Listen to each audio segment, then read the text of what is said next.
You don't need a degree in marketing to know that nobody is going broke in Australia selling dual cab utes. Funny thing is though, Australian ute buyers seem to have deep, if not bottomless pockets, because all the market action is at the high end of things, the highly optioned vehicles. In fact, it's quite rare to see a two-wheel drive or a base model dual cab. They're all up there, highly optioned, big dollar vehicles. We've already seen such things from Volkswagen, Ford, Nissan and Toyota. And now Mitsubishi has done what all car makers do, and it's followed the money. And it's resulted in this, the Triton Xtreme. Strangely enough, the Triton Xtreme wasn't Mitsubishi's own idea. In fact, it was the Walkinshaw Group's concept based on the fact that they'd identified that Mitsubishi didn't have a Halo Triton variant. Until now. Meantime, the Xtreme is right at the top of the Triton lineup. It's based on the GSR dual cab, but there are enough bolt-ons to push the price from about 57 grand all the way to all but 72,000.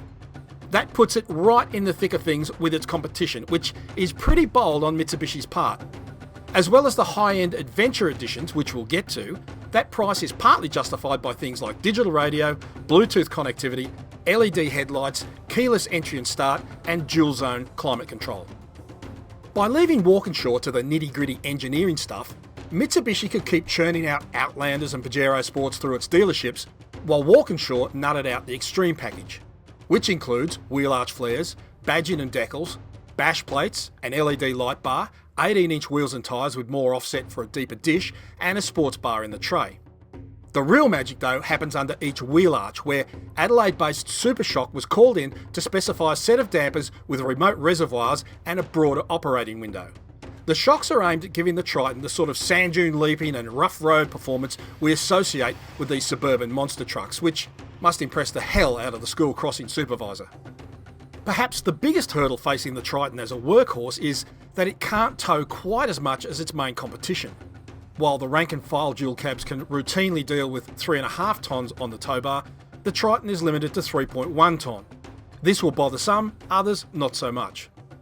The cabin is home to plenty of charging and USB ports, and there's lots of storage space. The major gripe for some will be that the actual cabin is a bit on the narrow side, making it pretty tight for 3 across on the back seat.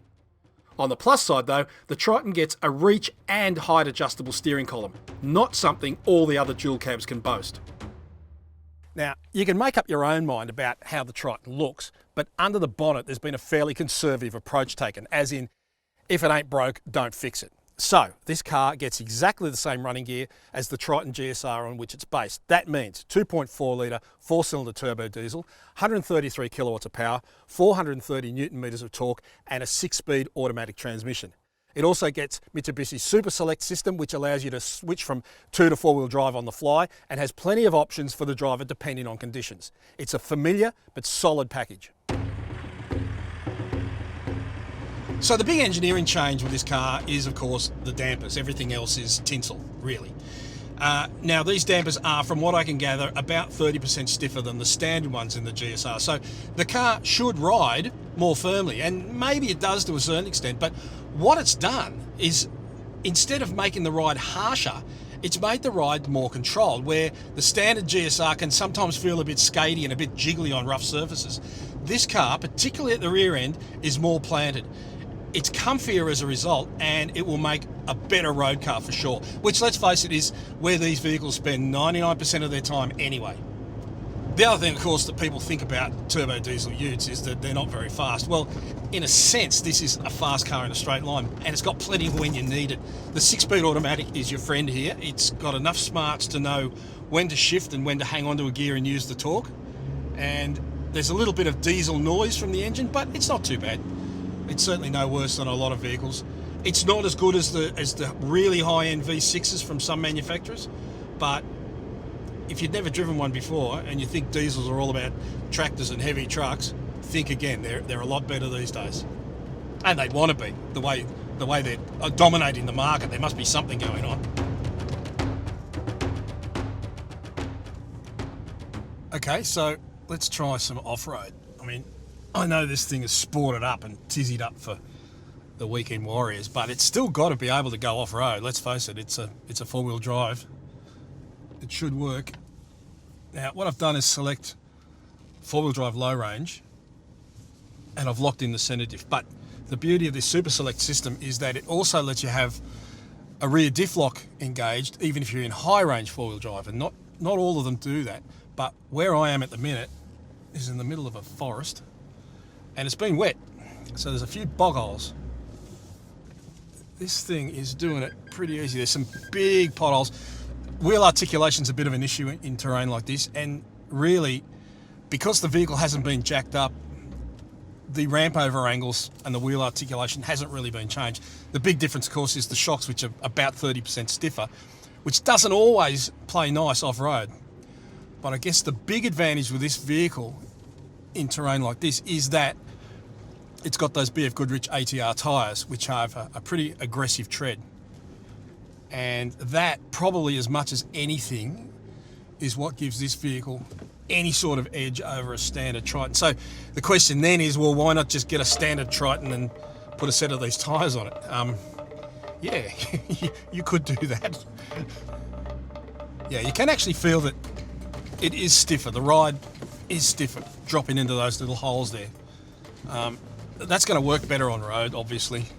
It's not ideal for out here, where you want to soften things off a bit if you can, but you know, I mean, this is a modern dual cab four-wheel drive with lots of gear ratios and plenty of ability, and there's not much will stop one of these things. I mean, they're all pretty good. I mean, we live, if you're into this sort of, if this is your idea of a fun Saturday, then we're living in a golden age, because these things are fairly economical, they're relatively affordable, and you know, really they're super capable. This sort of stuff is probably about as risque as most owners are going to want to go, and on that basis, this vehicle's going to take you wherever you're going to go, and really, you're going to run out of brave pills before the vehicle runs out of ability. That's the bottom line.